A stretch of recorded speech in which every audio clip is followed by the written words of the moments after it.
أعوذ بالله من الشيطان الرجيم. بسم الله الرحمن الرحيم. الحمد لله الذي خلقنا من العدم وأسدى إلينا النعم ودفع عنا النقم، فاطر السماوات العلى ومنشئ الأراضين والثرى، لا شريك له، وأشهد أن محمدا عبده ورسوله. يا أيها الذين آمنوا اتقوا الله حق تقاته ولا تموتن إلا وأنتم مسلمون. يا أيها الناس اتقوا ربكم الذي خلقكم من نفس واحدة وخلق منها زوجها وبث منهما رجالا كثيرا ونساء، واتقوا الله الذي تساءلون به والأرحام إن الله كان عليكم رقيبا. يا أيها الذين آمنوا اتقوا الله وقولوا قولا سديدا يصلح لكم أعمالكم ويغفر لكم ذنوبكم، ومن يطع الله ورسوله فقد فاز فوزا عظيما. أما بعد، فإن أصدق الحديث كتاب الله، وخير الهدي هدي محمد صلى الله عليه وعلى آله وسلم، وشر الأمور محدثاتها، وكل محدثة بدعة، وكل بدعة ضلالة، وكل ضلالة في النار. أيها الأخوة أعزكم الله،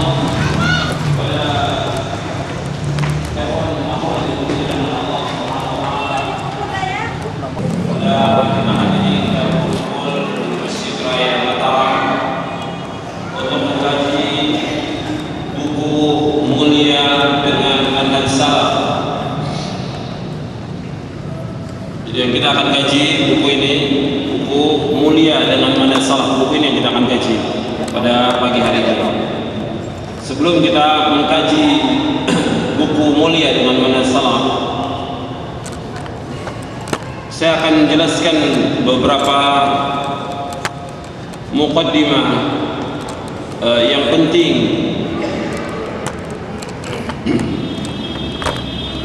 Kenapa kita membahas materi ini? Artinya kita mengapa membahas materi tentang mulia dengan manhaj salaf? Alasan yang pertama kita membahas materi ini karena banyaknya kaum muslimin yang tidak mengetahui tentang manhaj salaf. Bahkan bukan hanya kaum muslimin secara umum yang tidak tahu tentang manhaj salaf, bahkan sebagian dai, ustaz, kiai, tuan guru, bahkan majelis ulama pun itu tidak tahu apa yang dimaksud dengan manhaj salaf. Artinya sebagian dari majelis ulama, tidak seluruhnya, sebagian dari majelis ulama itu bertanya, apa sih yang dimaksud dengan salaf itu? Jadi sebagian mereka bertanya. Saya sudah jelaskan kepada sebagian dari mereka, dari majelis ulama di Jakarta, sebagian sudah saya jelaskan, tapi sebagian lagi tidak tahu apa yang dimaksud dengan salaf. Karena itu kita bahas tentang materi ini agar kaum muslimin dan muslimat dan juga terutama para dai, para ustaz itu tahu tentang manhaj salaf ini, merupakan manhaj yang mulia, dan ini harus sering diulang dan sering dibahas. Tentang mulia dengan masalah ini harus sering dibahas dan sering diulang agar kaum muslimin dan muslimat paham tentang masalah ini. Karena manhaj salaf bukan satu yang baru, tapi merupakan jalan yang telah ditempuh oleh para sahabat radhiyallahu alaihim ajma'in.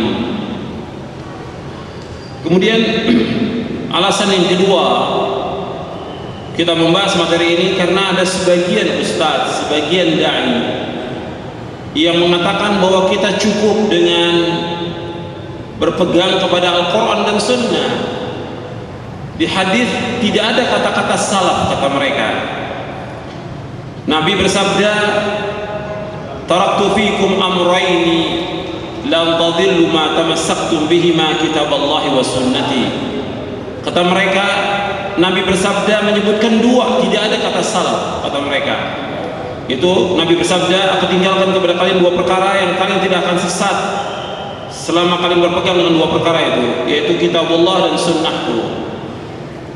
Kita balik bertanya kepada mereka yang mengatakan cukup berpegang pada Quran dan sunnah. Kita balik bertanya, Quran dan sunnah ini dipahami menurut pemahaman siapa? Pemahaman saya, pemahaman antum, pemahaman kiai atau ustaz, atau siapa yang berhak untuk memahami ini? Kalau dikatakan ya menurut masing-masing, kalau begitu berapa ribu pemahaman yang ada dalam Islam ini yang akan menyesatkan kaum muslimin? Mesti ada satu pemahaman yang ma'sum, yang mendapatkan keridhaan dari Allah dan juga penjelasan dari Rasulnya tentang wajibnya mengikuti manhaj ini. Jadi kalau orang mengatakan cukup dengan Quran dan sunnah saja, betul, tapi pemahamannya dengan pemahaman siapa? Jadi harus pemahaman yang jelas dalam menjelaskan masalah agama ini. Sebab kalau tidak, seperti yang saya sebutkan, akan ada ribuan atau puluhan ribu pemahaman yang justru ribuan pemahaman itu bukan mempersatukan Islam, justru memporak-porandakan Islam, mencerai-beraikan Islam dan mencerai-beraikan kaum muslimin. Jadi harus ada pemahaman yang jelas, yang telah mendapatkan rekomendasi dari Allah dan Rasulnya. Artinya Allah telah memerintahkan kita untuk mengikuti. Kemudian yang ketiga, di antara alasan yang kita membahas materi ini, karena ada kelompok dari ahlul bidah, hizbiyun dan harakiyun yang mengatakan bahwasanya pemahaman salaf ini merupakan pemahaman yang baru. Kata mereka, pemahaman yang muhdats, yang baru, dan tidak ada sebelumnya. Kita katakan bahwa pemahaman ini pemahaman yang dipahami oleh generasi yang terbaik dari umat ini, bukan yang baru. Justru yang antum lakukan, yang kalian lakukan ini, membuat kelompok, membuat jamaah, membuat imam di baiat dan yang lain, itu yang baru. Adapun pemahaman salaf bukan pemahaman yang baru, nanti kita akan bahas dalam buku ini, buku mulia dalam masalah. Artinya pemahaman yang memang sejak pertama kali dipahami oleh para sahabat. As-salaf itu yaitu sahabat. Dan yang pertama kali menyebutkan tentang as-salaf, kalimat salaf, yaitu Rasulullah. Ketika Rasulullah mengatakan kepada anaknya Fatimah radhiyallahu anha dalam hadis yang sahih yang diriwayatkan oleh Imam Muslim, Nabi bersabda, "Ni'mas salafu ana laki." Sebaik-baik salaf aku untuk kamu. Nabi mengatakan kepada Fatimah radhiyallahu anha, dan hadis ini sahih riwayat Muslim dan terdapat dalam buku ini. Nabi mengatakan, "Ni'mas salafu ana laki." Sebaik-baik salaf aku untuk kamu, Fatimah. Hadis ini sahih riwayat Muslim. Kemudian juga disebutkan oleh para ulama tentang pengertian as-salaf. Jadi bukan sesuatu yang baru, bukan sesuatu pemahaman yang baru. Jadi kalau orang bilang bahwa pemahaman ini pemahaman yang baru yang datang belakangan, tidak benar. Justru ini pemahaman yang dipahami oleh generasi yang terbaik dari umat ini. Dan syubhat-syubhat yang dilakukan oleh ahlul bidah, hizbiyun, harakiyun tentang manhaj dan tentang manhaj salaf ini sudah saya jelaskan di buku ini. Saya jelaskan tentang syubhat-syubhat mereka dan saya sudah jawab syubhatnya mereka. Kemudian alasan yang keempat, kita membahas tentang mulia dengan manhaj salaf ini karena Allah dan Rasulnya memerintahkan kita untuk mengikuti pemahaman salaf. Kita membahas buku ini, mengkaji tentang mulia dengan manhaj salaf karena Allah dan Rasulnya memerintahkan kita untuk mengikuti pemahaman salaf. Allah dan Rasul memerintahkan dalam Al-Quran, dan saya sebutkan dalilnya di sini 40 dalil dari Al-Quran dan Sunnah.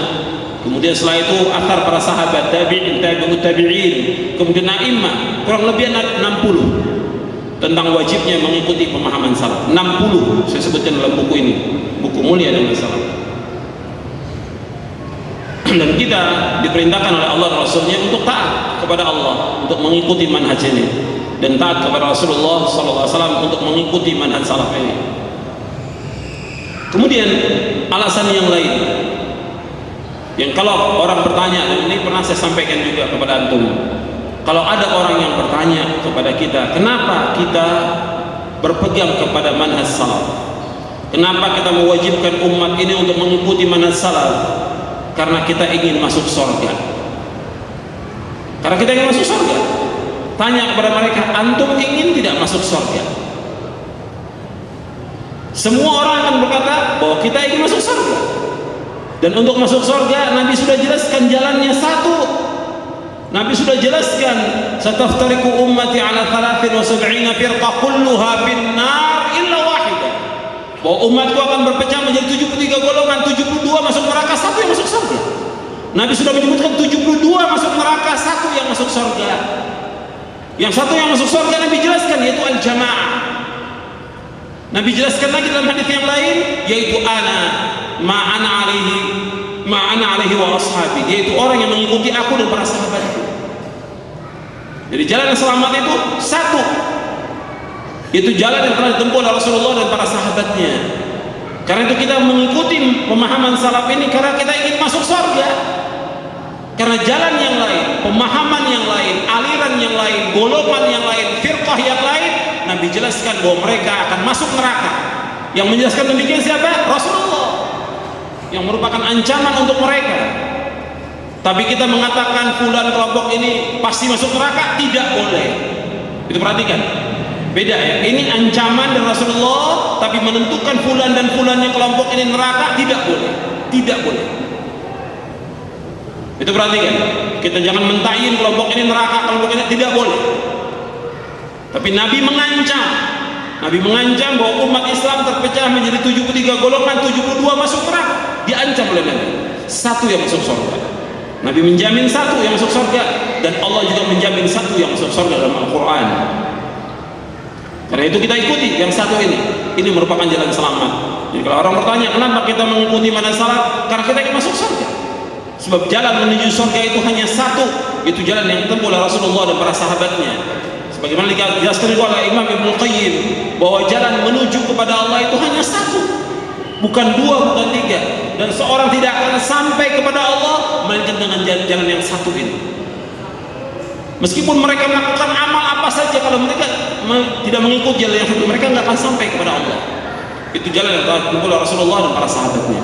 Saya jelaskan tentang satu jalan itu di dalam buku ini dan juga dalam muqaddimah syarah akidah Ahlussunnah wal Jamaah. Saya jelaskan dalam muqaddimah syarah akidah Ahlussunnah wal Jamaah. Kemudian ikhwan fillah, azakumullah, dan kepada seluruh kaum muslimin dan muslimat, dan juga para ustaz dan para dai yang hadir dalam kajian ini, sebelum kita membahas materi ini, saya akan sebutkan beberapa kaidah yang harus kita pegang. Kaidah ini penting dalam kita mengkaji satu pembahasan, karena pembahasan ini pembahasan yang penting, yang wajib ditempuh oleh setiap muslim dan muslimah. Yaitu kaidah yang pertama, bahwa Allah subhanahu wa ta'ala yang maha mulia telah menurunkan Al-Quran yang mulia dengan perantaraan malaikat Jibril yang mulia kepada Rasul yang mulia Muhammad sallallahu alaihi wa ala alihi wasallam. Dan kita wajib mengimani Al-Quran yang tidak ada kebatilan padanya, dan tidak ada kedustaan, dan tidak ada pertentangan. Kita wajib mengimani tentang Al-Quran yang mulia yang diturunkan oleh Allah dengan perantaraan malaikat Jibril yang mulia kepada Nabi Muhammad SAW yang mulia. Allah berfirman, la ya'tihi al-batilu min bayni yadayhi wa la min khalfihi tanzilu min hakimin hamid. Allah turunkan Al-Quran ini yang tidak ada kebatilan padanya, tidak di depannya dan tidak di belakangnya, diturunkan oleh Allah yang maha bijaksana dan maha terpuji. Kemudian juga apa yang disabdakan oleh Nabi, yang disampaikan oleh Nabi, ini merupakan wahyu yang Allah berfirman, wa ma yantiqu 'anil hawa in huwa illa wahyu yuha. dan beliau tidak berkata dari hawa nafsu, melainkan wahyu yang diwahyukan oleh Allah Subhanahu wa taala. Ini yang pertama, kaidah yang pertama, bahwa Al-Qur'an kita wajib mengimani, dan dalam Al-Qur'an tidak ada kebatilan sama sekali. Apa yang disampaikan oleh Nabi semuanya benar. Yang kedua, prinsip yang kedua yaitu wajib mengimani seluruh isi Al-Qur'an, tidak boleh mengimani sebagian dan tidak boleh menolak sebagian. Mengimani seluruhnya Al-Qur'an, tidak boleh mengimani sebagian, mengingkari sebagian. Allah berfirman dan mencela orang-orang yang beriman sebagian dan mengingkari sebagian dalam surah Al-Baqarah ayat 85. Afatu'minuna bi ba'dil kitabi wa takfuruna bi ba'd? Wa jazaa'u man yaf'alu dzalika minkum illa khizyun fil hayatid dunya wa yawmal qiyamati yuradduna ila ashaddil 'adzab wa ma Allahu bighafilin 'amma ta'malun. Allah berfirman, apakah kalian beriman kepada sebagian Alkitab dan kufur kepada sebagiannya, dan tidak ada balasan bagi orang yang melakukan demikian melainkan akan mendapatkan kehinaan di dunia, dan pada hari kiamat akan dikembalikan kepada sejelek-jelek azab, sekeras-keras azab, dan Allah tidak lalai apa yang kalian kerjakan. Anda perhatikan di sini, Khonifuddin, azakumullah.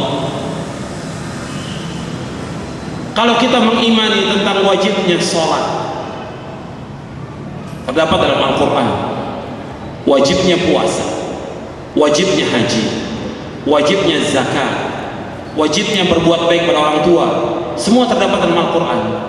Begitu juga terdapat dalam Al-Quran tentang wajibnya mengikuti manhaj salaf. Perhatikan, kalau dalam Al-Quran Allah mewajibkan kita sholat, puasa, zakat, haji, berbuat baik pada orang tua, silaturahmi dan yang lainnya. Dalam Al-Quran juga Allah menyebutkan tentang wajibnya mengikuti manhaj salaf. Allah sebutkan dalam Al-Quran, yang nanti saya akan sebutkan dalilnya. Kenapa orang mengimani ayat-ayat tentang puasa, zakat, haji dan lainnya, mereka tidak mengimani tentang wajibnya mengikuti pemahaman salaf? Kenapa mereka tidak imani kewajiban mengikuti manhaj salaf? Ayatnya jelas, sharih, wadih, jelas sekali tentang wajibnya mengikuti pemahaman salaf. Jelas dalam Al-Quran. Saya bawakan dalam buku ini dari Quran dan Sunnah 40 dalil. Jelas sekali. Dan itu dipahami oleh para ulama. Dijelaskan dalam kitab-kitab mereka, baik dalam tafsirnya maupun juga dalam kitab-kitab mereka. Makanya nggak boleh orang mengimani sebagian, kufur sebagian, mengingkari sebagian. Maka kita tanya kepada orang mengingkari tentang manhaj salaf ini, kenapa kalian mengingkari? Kalian tidak mengingkari tentang wajibnya sholat, puasa, zakat, haji. Kalian tidak mengingkari tentang wajibnya berbuat baik pada orang tua. Kenapa kalian mengingkari tentang mulia dengan manhaj salaf ini? Yang Allah sebutkan dalam Al-Quran jelas sekali, baik dalam surah Ali Imran, dalam surah Al-Baqarah, dalam surah Ali Imran, dalam surah An-Nisa, dalam surah At-Taubah, dalam surah-surah yang lainnya Allah sebutkan dalilnya. Kemudian yang ketiga, kaidah yang ketiga, yaitu kita wajib membenarkan apa yang dibawa oleh Nabi Muhammad sallallahu alaihi wa ala alihi wasallam. Wajib kita benarkan. Wajib kita membenarkan apa yang dibawa oleh Nabi. Kalau orang bertanya, yang kedua, yang sebenarnya nanti saya akan bawakan, yang kedua mana keterangan bahwa kita wajib mengikuti manhaj salaf? Allah menyebutkan dalam surah An-Nisa ayat 115, "Wa may yushaqiqir rasula min ba'di ma tabayyana lahul huda wa yattabi' ghayra sabilil mu'minin nuwallihi ma tawalla wa nuslihi jahannam wa sa'at masira." Dan barang siapa yang menentang Rasul sudah jelas baginya petunjuk dan mengikuti jalan selain jalan kaum mukminin, kami biarkan dia sesat dan kami akan masukkan dia ke neraka jahanam, dan jahanam sejelek-jelek tempat kembali. Jelas yang dimaksud jalan kaum mukminin pada saat turunnya ayat ini yaitu para sahabat, tidak ada yang lain. Jalan kaum mukminin pertama kali ketika Allah sebutkan yaitu para sahabat, tidak ada yang lain. Para sahabat. Jadi orang yang menyalahi jalannya kaum mukminin dia akan sesat. Kemudian juga ayat itu dijadikan dalil oleh Al-Imam Ibnu Qayyim dalam kitabnya I'lamul Muwaqqi'in tentang apa? tentang ijma'nya sahabat yang wajib diikuti. Yang ijma'nya mereka maksum, adapun individu mereka tidak maksum. Ijma'nya para sahabat maksum dengan dasar hadis Nabi sallallahu alaihi wasallam, innallaha ta'ala qad ajara ummati min an tajtami'a ala dhalalah. Sesungguhnya Allah SWT telah melindungi umatku, ini para sahabatku, dari berkumpul di atas kesesatan. Hadis ini hasan, diriwayatkan oleh Imam Ibnu Abi Asim dalam kitabnya As-Sunnah. Jadi wajib kita mengikuti pemahaman ini, karena disuruh kita untuk mengikuti pemahaman salaf oleh Allah dalam Al-Quran dan juga oleh Nabi-Nya sallallahu alaihi wasallam. Kemudian yang ketiga, kita wajib membenarkan yang dibawa oleh Nabi. Saya ulangi lagi, kita wajib membenarkan Nabi menjelaskan banyak sekali hadisnya tentang wajibnya kita mengikuti pemahaman salaf. Dan kalau kita ingin menjadi orang yang takwa, kita wajib membenarkan semua yang dibawa oleh Nabi. Allah berfirman dalam surah Az-Zumar ayat 33, "Walladzi jaa'a bis-sidqi wa saddaqa bihi ulaika humul muttaqun." Walladzi jaa'a bis-sidqi wa saddaqa bihi ulaika al-muttaqun. Dan orang-orang yang datang dengan membawa kebenaran, itu orang yang datang membawa kebenaran, itu Rasulullah. Dan membenarkannya, orang yang membenarkannya, mereka orang-orang yang bertakwa. Jadi orang yang membenarkan yang dibawa oleh Nabi, dia orang takwa. Dan Nabi sudah jelaskan tentang wajibnya mengikuti pemahaman salaf. Dari mulai hadis khairun nasi qarni, sebaik-baik manusia pada masaku, thumma alladhina yalunahum thumma alladhina lahum, kemudian yang sudah mereka, kemudian yang sudah mereka. Ketika Nabi bersabda sebaik-baik manusia pada masaku, perkataan ini bentuknya khabar tapi perintah untuk mengikuti mereka. Karena mereka generasi yang terbaik, baik tentang akidahnya, baik tentang ibadahnya, baik tentang akhlaknya, baik tentang dakwahnya, baik tentang pemahamannya, baik tentang ilmunya, dan segala macam. Mereka adalah orang yang terbaik. Disuruh kita untuk mengikuti mereka. Begitu juga hadis yang antum sudah hafal dan terdapat dalam buku ini, yaitu hadis Irbad bin Sariyah. "Man ya'ish minkum ba'di fa sayara ikhtilafan katsiran fa 'alaikum bisunnati wa sunnati khulafa'il mahdiyyin ar-rasyidin. Tamassaku biha wa 'addu 'alaiha bin nawajid." Nabi sudah ingatkan, barang siapa yang hidup sudah wafatku akan melihat perselisihan yang banyak, dan akan berpegang pada sunnahku dan sunnah para khalifahku yang terpimpin dan lurus. Peganglah erat-erat dan gigit dengan garam kalian. Kemudian Nabi ingatkan, wa iyyakum muhdatsatil umur fa inna kulla muhdatsatin bid'ah wa kulla bid'atin dhalalah. Jauhkan diri kalian dari setiap perkara-perkara yang baru, karena setiap yang baru adalah bid'ah dan setiap bid'ah sesat. Hadis ini sahih dari Imam Ahmad, Abu Dawud, Tirmidzi, Al-Lalikai, Al-Hakim dan yang lainnya dengan sanad yang sahih. Jadi ini kaidah yang ketiga. Kemudian yang keempat, kaidah yang keempat, bahwasanya tidak ada pertentangan sama sekali Al-Quran dengan Quran, Al-Quran dengan Sunnah, Al-Quran dan Sunnah dengan akal manusia tidak akan bertentangan selama-lamanya. Tidak akan bertentangan selama-lamanya. Al-Quran dengan Quran tidak akan bertentangan. Al-Quran dengan Sunnah tidak akan bertentangan. Al-Quran dan Sunnah yang sahih tidak akan bertentangan dengan akal manusia selama-lamanya. Jadi ketika Allah memerintahkan untuk mengerjakan kewajiban-kewajiban, apakah itu sholat, puasa, zakat, haji dan yang lainnya, Allah juga memerintahkan tentang mengikuti manhaj salaf. Begitu juga Nabi Muhammad SAW memerintahkan untuk mengikuti manhaj salaf, dan tidak ada pertentangan sama sekali. Dan sering kadang-kadang orang mengambil syubhat dari Al-Quran, karena Allah menyebutkan dalam Al-Quran Islam, tidak disebutkan kata-kata salaf. Seperti ayat, ya ayyuhalladzina amanu taqullaha haqqa tuqatih wa la tamutunna illa wa antum muslimun. Ya ayyuhalladzina amanu taqullaha haqqa tuqatih, wahai orang beriman, takwalah kepada Allah dengan sebenar takwa, dan jangan kalian mati dengan Islam. Allah sebutkan Islam. Betul, di zaman itu memang disebutkan hanya Islam. Di zaman Nabi disebutkan hanya Islam, tidak ada yang lain. Karena apa? Di zaman Rasulullah SAW, Islam ini putih bersih, tidak ada bercak syirik, tidak ada bercak bid'ah, tidak ada khurafat, tidak ada yang lainnya. Bersih. Rasul tinggalkan Islam ini.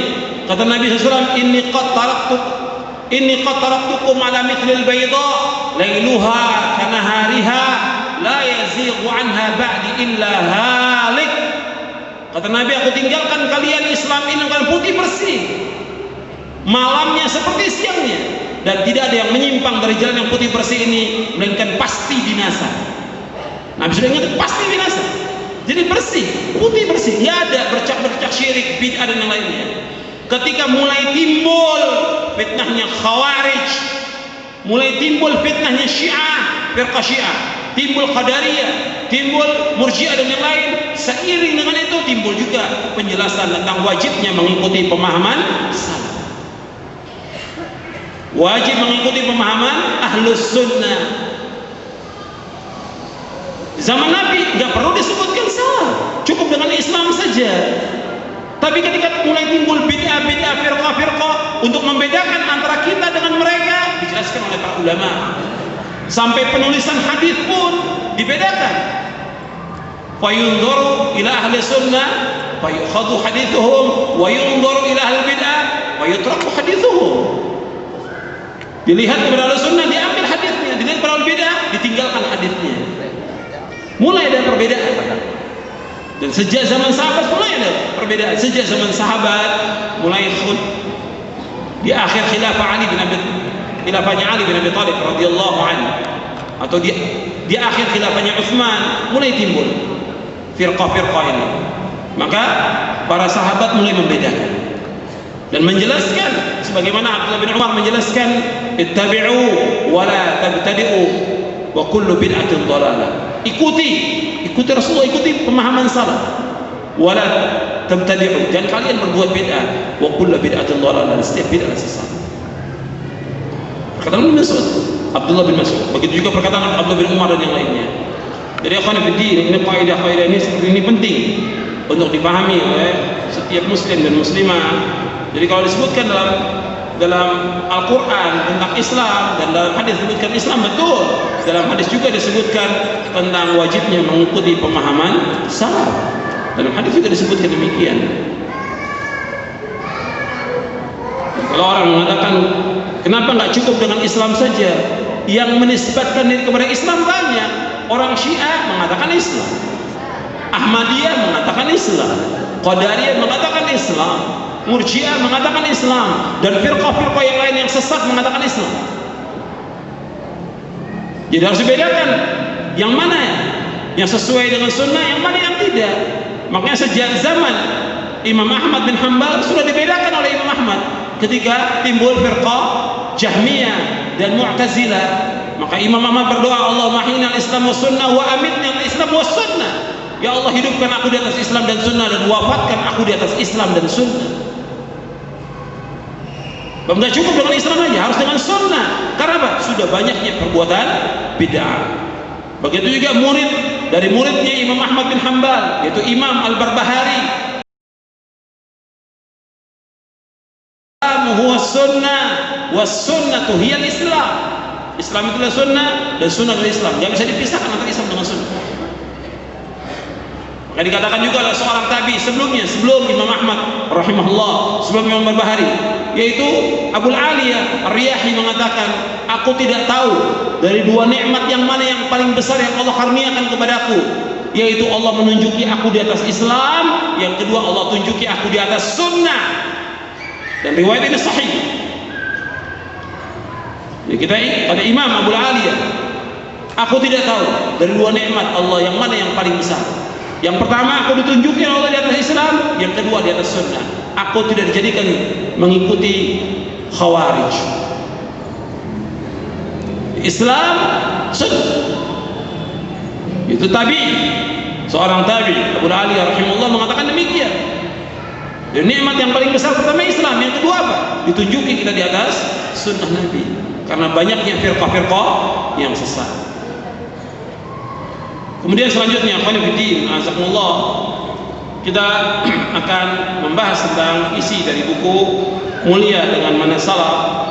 Dan tentunya yang hadir dalam kesempatan ini di Masjid Raya ini, ya ada yang sudah lama ikut ngaji, ada juga yang baru ikut ngaji. Karena itu kita mulai dari awal, dan tidak semua yang terdapat dalam kitab ini kita bahas karena nggak cukup waktunya. Ya, kitab ini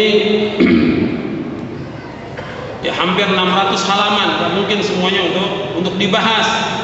Karena itu yang pertama, supaya paham semua yang hadir, yaitu yang pertama kita akan bahas tentang apa yang dimaksud dengan salaf.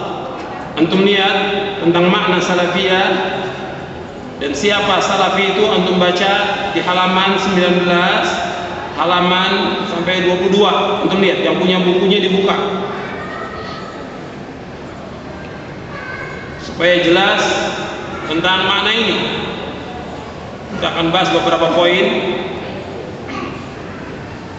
Jadi apa yang dimaksud dengan salaf? Jadi istilah ini sudah dibawa oleh para ulama. Yang pertama kali menyebutkan Rasulullah. Untuk melihat di halaman 15, fa innahu ni'mas salafu anaki. Sesungguhnya sebaik-baik salaf pendahulu bagimu adalah aku, perkataan Nabi kepada Fatimah.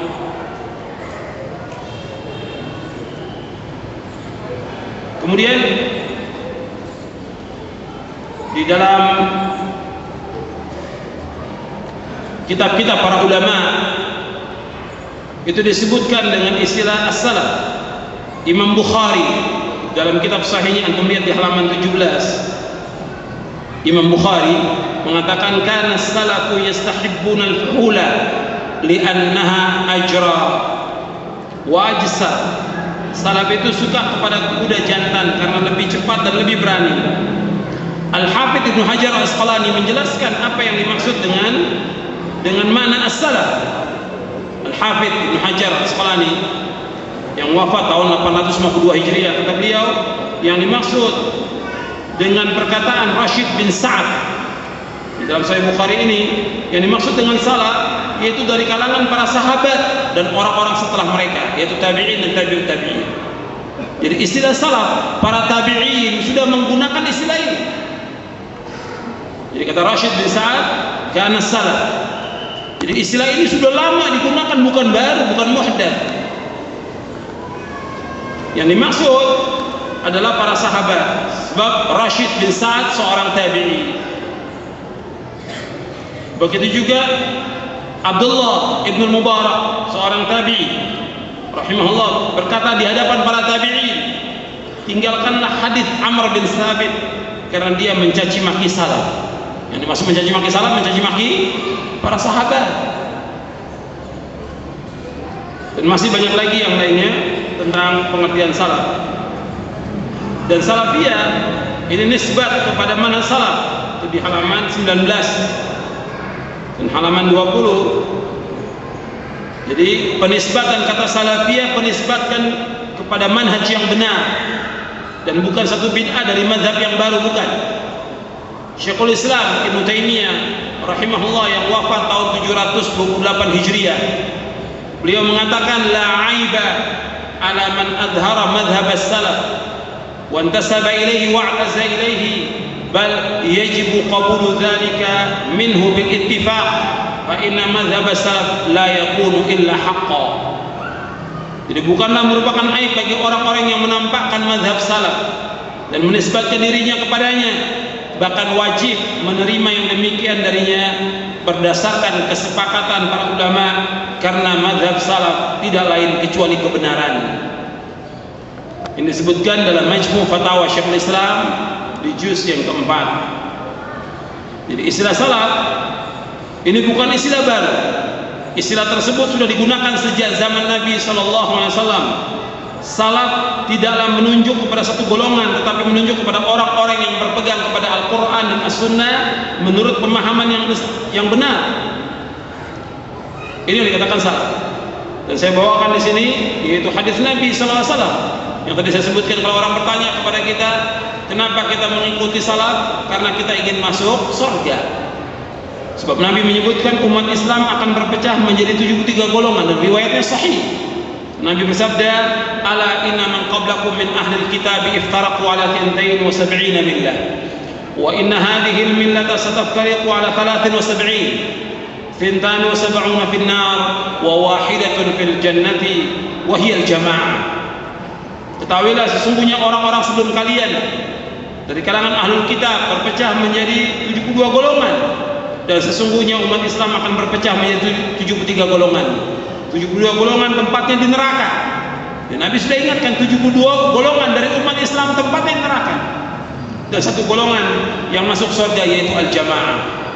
Hadis ini sahih Abu Dawud, Ahmad, Al-Hakim, Ad-Darimi, Al-Ajuri dalam kitabnya Asy-Syari'ah, Al-Lalikai dalam kitabnya Syarah Usul I'tiqad Ahlussunnah wal Jamaah dan yang lainnya dengan sanad yang sahih. Dalam riwayat yang lain disebutkan kulluhum fin-nari illa millatan wahidatan ma ana alaihi wa ashabi. Semua golongan tersebut tempatnya neraka kecuali satu golongan, yaitu aku dan para sahabatku yang berjalan di atasnya. Dan Nabi sudah menyebutkan semuanya masuk neraka kecuali satu yang tidak masuk neraka, satu yang masuk surga, yaitu apa yang dilakukan oleh Nabi dan para sahabatnya. Kemudian ikhwan fillah, azakumullah, para ulama pernah ditanya tentang apa sih yang dimaksud dengan salafi itu. Antum lihat di halaman 22 dan seterusnya. Syekh Muhammad bin Shalih Al-Utsaimin beliau menyebutkan bahwa Ahlussunnah wal Jamaah adalah para salaf sampai generasi akhir. Barang siapa yang berada di atas jalannya Nabi SAW dan para sahabatnya, maka dia disebut salafi. Ini saya kutip dari Syarah Aqidah Al-Wasithiyah oleh Syekh Muhammad bin Shalih Al-Utsaimin rahimahullah. Kemudian juga Al-Lajnah Ad-Daimah yang diketuai oleh Syekh Al-Imam Abdul Aziz bin Baz rahimahullah pernah ditanya apa yang dimaksud dengan salafiyah dan bagaimana pendapat antum tentang salafiyah ini. Dijawab, as-salafiyah adalah penisbatan kepada salaf, sedangkan salaf adalah para sahabat Rasulullah SAW dan para imam pembawa petunjuk pada masa 3 kurun pertama. Semoga Allah meridhai mereka, yang disaksikan dengan kebaikan oleh Rasulullah SAW. Khairun nasi qarni thumma alladhina yalunahum thumma alladhina yalunahum. Sebaik-baik manusia adalah pada masaku, kemudian yang sesudahnya, kemudian yang sesudahnya.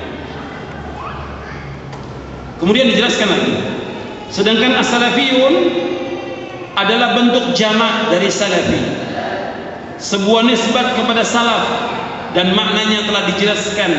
Mereka adalah orang-orang yang berjalan di atas manhaj salaf dalam mengikuti Alkitab yaitu Al-Quran dan As-Sunnah, mendakwahkan keduanya, mengamalkan keduanya. Maka dengan hal itu mereka adalah Ahlussunnah wal Jamaah, wabillahi taufiq. Ini dalam fatwa Al-Lajnah Ad-Daimah di juz yang kedua. Kemudian juga Syekh Shalih bin Fauzan Al-Fauzan hafizahullah ditanya tentang as-salafiyah. Dia menjelaskan salafiyah artinya berjalan di atas manhaj salaf, yaitu jalannya para sahabat, tabi'in, dan generasi yang diutamakan dalam masalah akidah, pemahaman maupun tingkah laku, dan seorang muslim wajib menempuh manhaj ini. Kata Syekh Shalih Fauzan, seorang muslim wajib menempuh manhaj ini, wajib.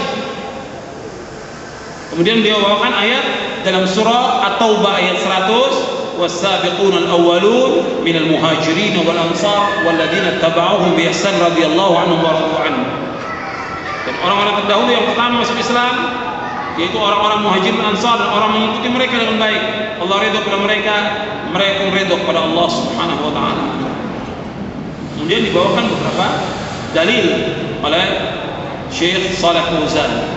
Artinya tentang penjelasan yang dimaksud dengan salafi, yaitu mengikuti Al-Quran was sunnah ala fahmi salaf. Semua penjelasan ulama dari zaman dahulu sampai sekarang,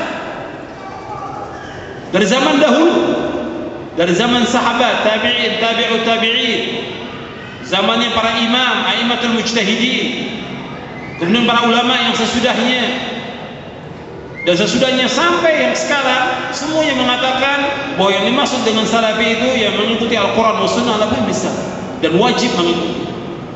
Semuanya ulama mengatakan demikian, kecuali orang-orang yang mengikuti firqah-firqah yang sesat. Sekarang yang kedua, pembahasan kedua tentang keutamaan salafus saleh. Antum lihat di halaman 41, keutamaan salafus saleh.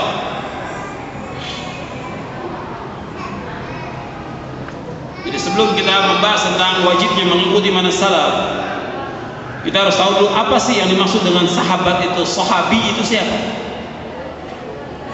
Ini dijelaskan bahwa sahabi adalah orang yang bertemu dengan Rasulullah SAW, beriman kepadanya, dan dia meninggal dalam keadaan Islam. Itu yang dikatakan sahabat. Seperti disebutkan oleh Al-Hafidh Ibnu Hajar Al-Asqalani. Kata Al-Hafidh, kita melihat di halaman 41, pendapat yang paling benar yang aku pegang ialah bahwa sahabatlah orang yang bertemu dengan Nabi Muhammad SAW dalam keadaan beriman kepada beliau dan meninggal di atas Islam. Masuk dalam pengertian ini setiap orang beriman yang bertemu dengan beliau baik lama maupun sebentar, menyertai beliau, yang meriwayatkan hadis dari beliau maupun yang tidak, yang berperang bersama beliau maupun tidak, yang pernah sekali melihat beliau meskipun tidak ikut duduk bersama beliau, dan yang tidak pernah melihat beliau karena suatu penghalang, yaitu seperti orang buta. Ini sahabat. Artinya bertemu dengan Rasulullah dalam keadaan beriman dan wafat dalam keadaan beriman, itu namanya sahabat.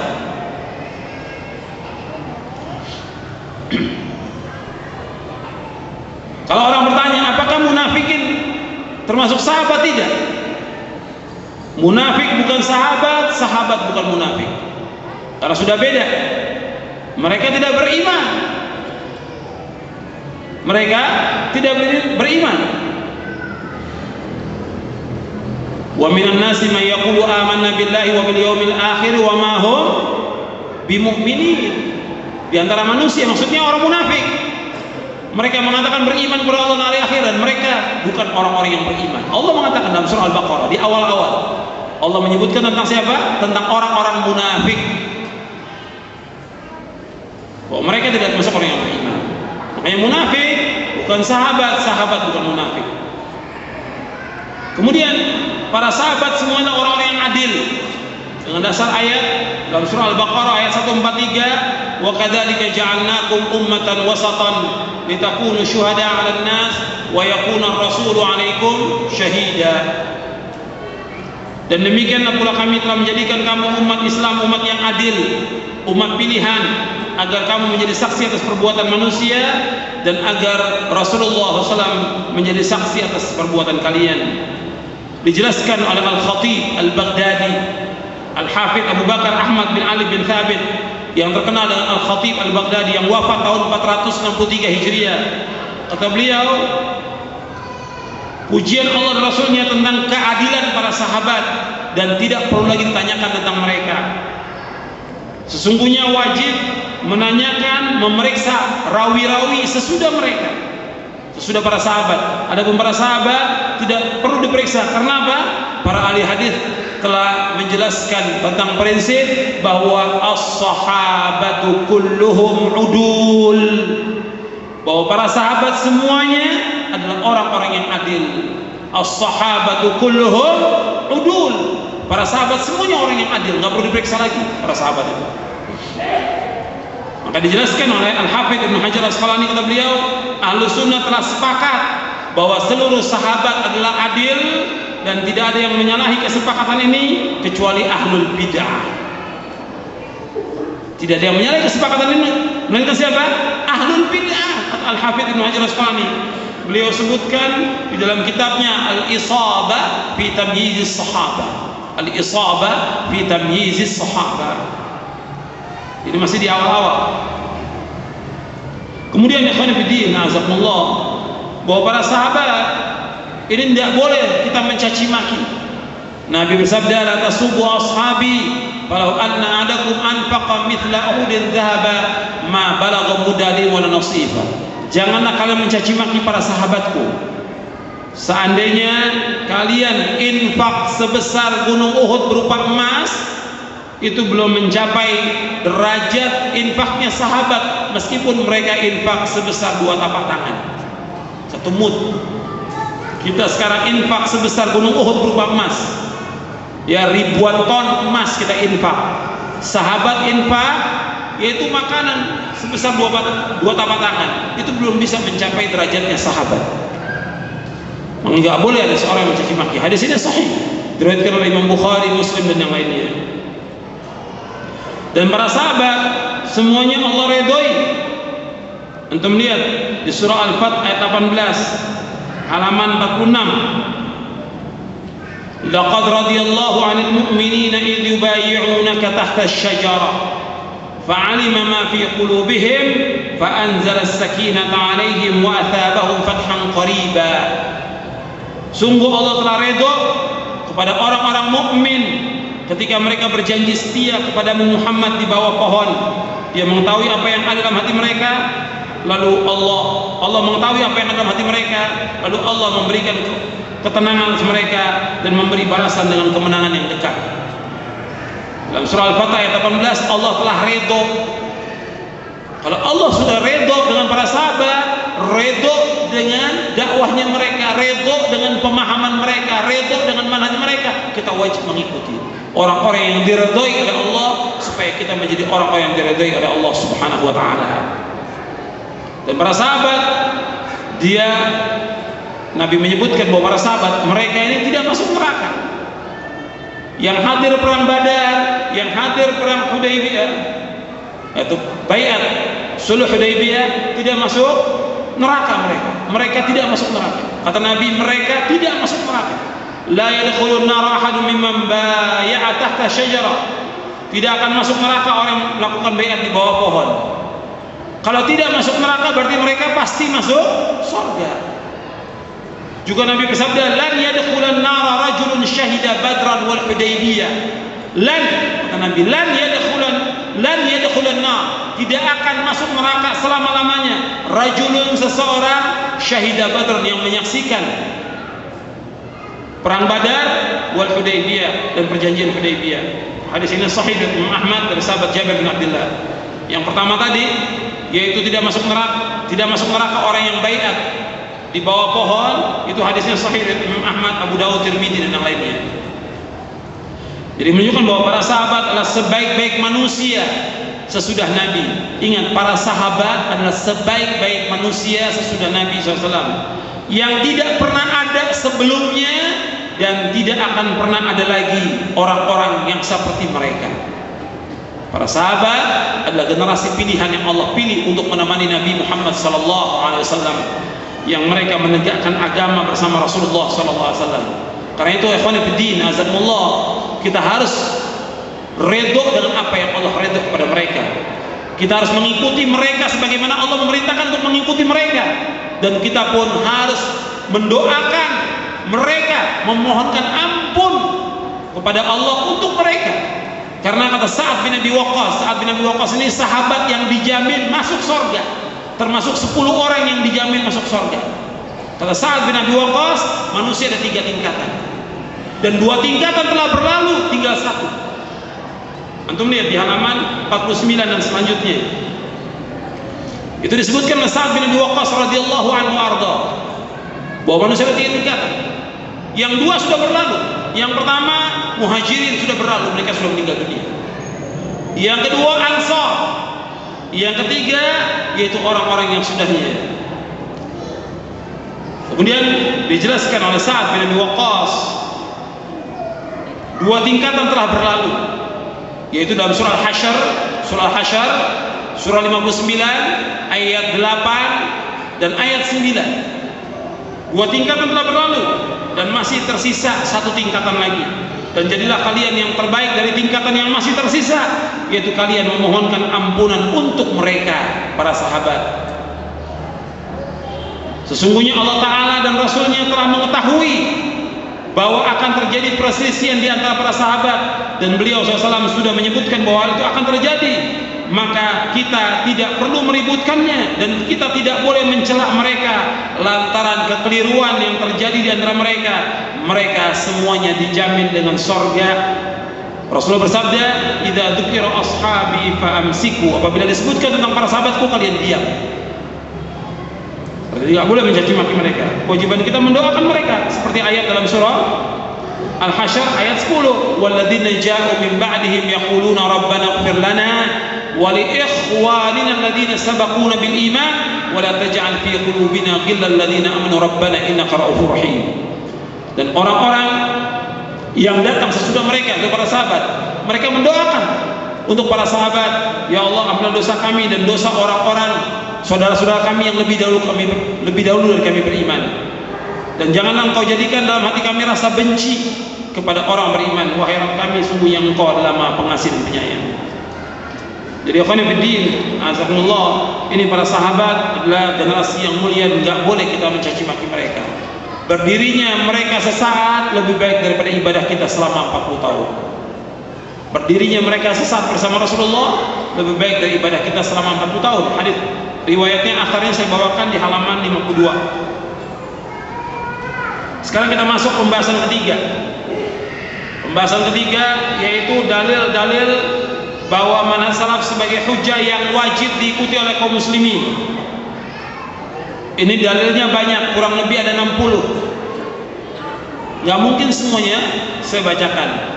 Saya akan bacakan 3 atau 4 dalil tentang wajibnya mengikuti manhaj salaf. Saya akan bawakan dalil ini juga supaya didengar oleh seluruh kaum muslimin dan juga oleh para dai. Dalil ini dibawakan oleh para ulama sejak dulu tentang wajibnya mengikuti manhaj salaf. Yang pertama yaitu ayatnya yang antum sudah hafal ayatnya, yaitu dalam surah An-Nisa yang tadi saya bacakan ayat 115. Antum lihat di halaman 66, halaman 67. Allah berfirman, "Wa may yushaqiqir rasula min ba'di ma tabayyana lahul huda wa yattabi' ghayra sabilil mu'minin nuwallihi ma tawalla wa nuslihi jahannam wa sa'at masira."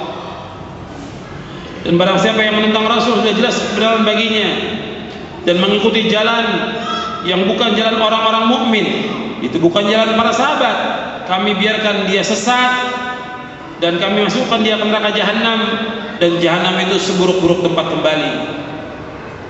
Dijelaskan oleh Imam Ibnu Abi Jamrah tentang makna ayat ini. Kata beliau, mengikuti jalan yang bukan jalan kaum mukminin, yang dimaksud adalah jalannya para sahabat.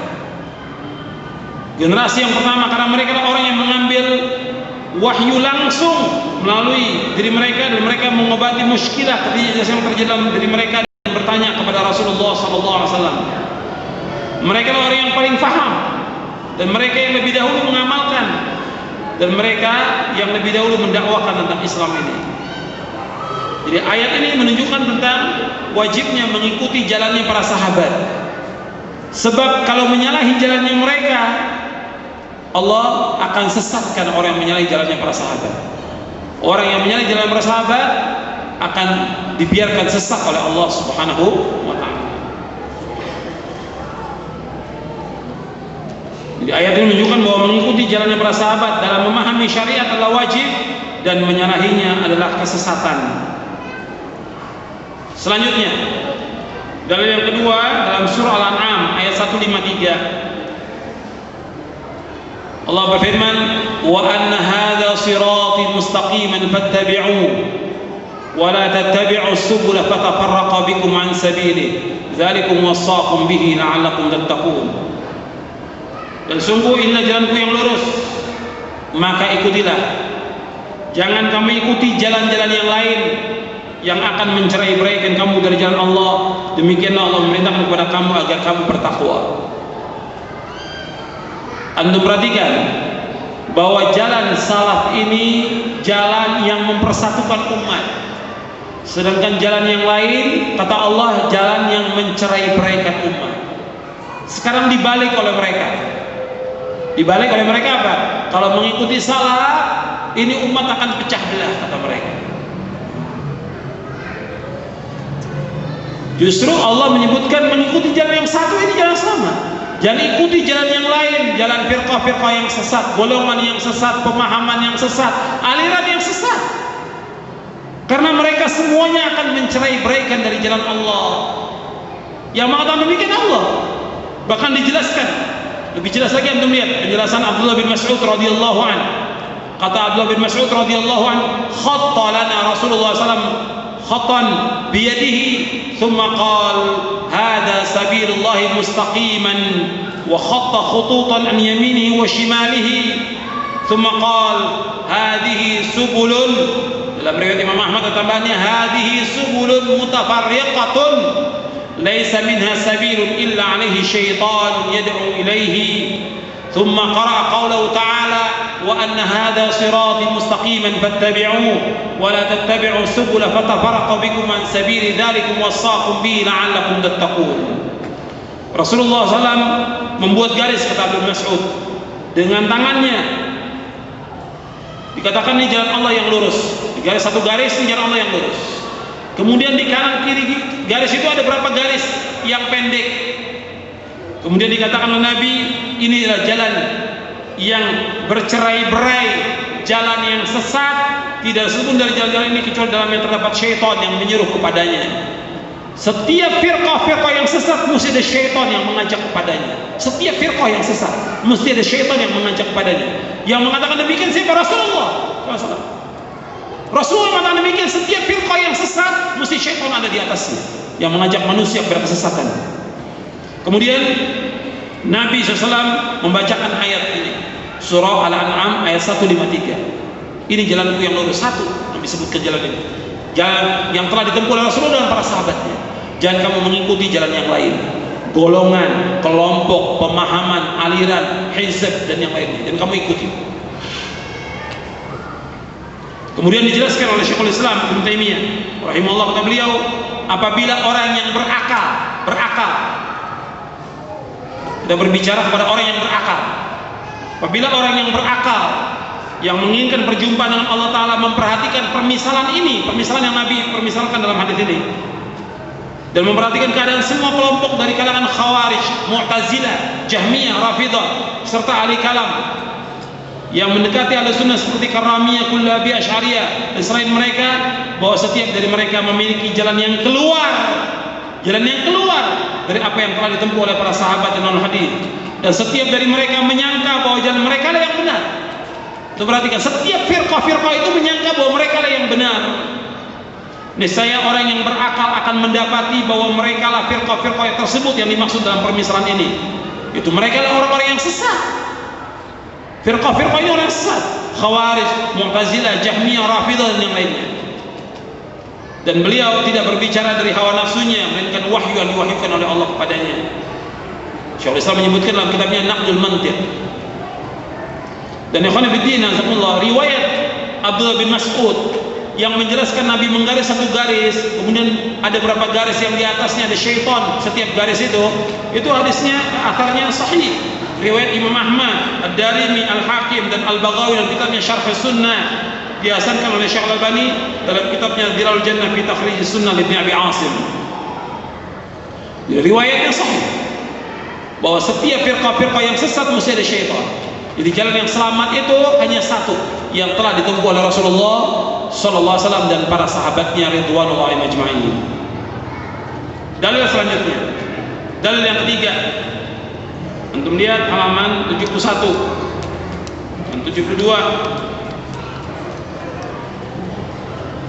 Allah berfirman, "Was-sabiquna al-awwalun minal muhajirin wal ansar والذين اتبعوهم بإحسان رضي الله عنهم ورضوا عنه وعد لهم جنات تجري تحت الأنهار خالدين فيها أبدا ذلك الفوز العظيم."